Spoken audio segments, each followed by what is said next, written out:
At first glance, it looks like many other summer camps, with lots of waterfront activities and places for kids to just enjoy nature.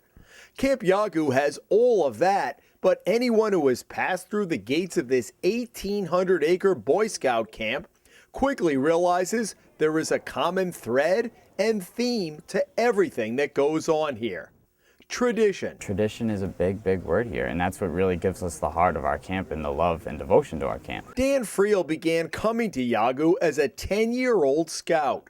17 years later, he is now the assistant reservation director of a camp that this year is celebrating its 100th anniversary, making it the second oldest scout camp in the country. And the tradition is everywhere. From the bugler who summons scouts to meals, I got 2 pence to spend and no pence to lend, and no to the staff of more than 200 singing songs in the dining halls. 85% of those working here this summer first came to Yawgoog as scouts. Here,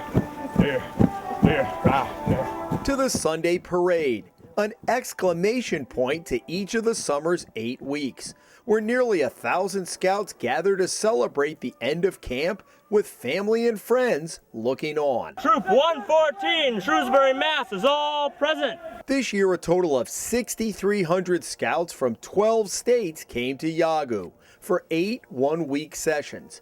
The camp is located in the southwest corner of Rhode Island, adjacent to the Connecticut border. In fact, 65% of those who attended in 2015 came from out of state, in large part because of Yawgoog's regional and national reputation. We stretch down to New Jersey, we stretch up to Maine, Vermont. We have many people come to visit us. What do you think the draw is? The draw is our program. The draw is our program. It's our facilities here. It's our beautiful, beautiful geography of Yawgoog.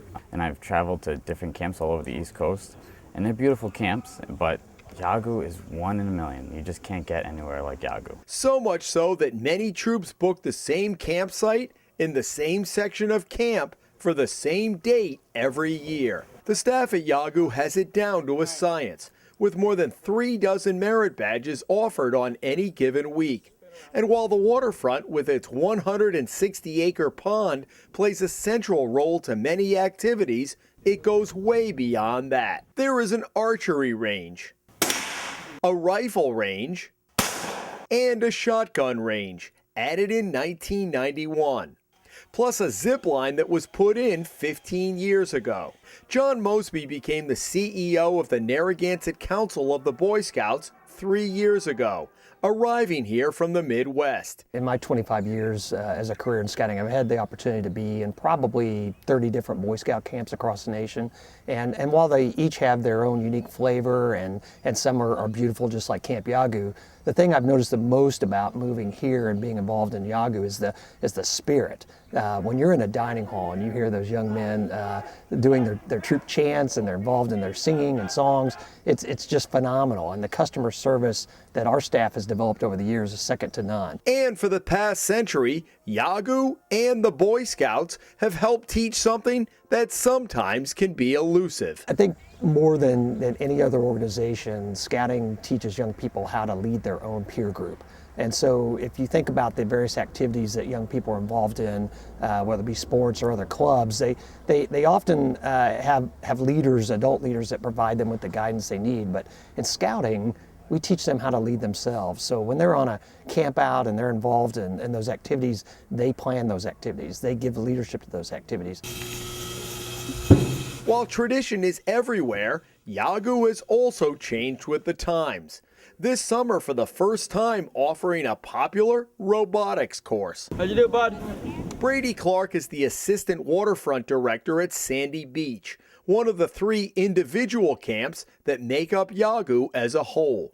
He came here from Connecticut 7 years ago as a scout. Last week alone, I taught 5 kids who've been non-swimmers to become swimmers. It's the greatest feeling ever, knowing to see a kid who jumps in the water, kind of splashes around, to see him passing all 4 lengths. I mean, it's the probably my favorite part of my job. And at a time where cell phones and computers dominate many young people's time and attention, Clark says Yawgoog makes many of the scouts forget those things for the week they are here. What's that like to be able to come out here in an atmosphere where a lot of the kids just leave that stuff behind? It's relaxing. It's, you know, it makes you feel like the kids finally are understanding what's going on in this place. It's like they get back out into the nature and they realize what it really is out in the woods. And it's one of those things that you don't find many other places, because everywhere, you know, they have their phones out with them, they take videos, they take pictures, and without all that stuff, they can finally enjoy it for themselves. That was certainly true for Daniel Orban, a 12-year-old who was spending his first week at Yawgoog when we spoke with him in July. Is it weird leaving all that behind? Phones, computers, all of that? You don't have any of that here, right?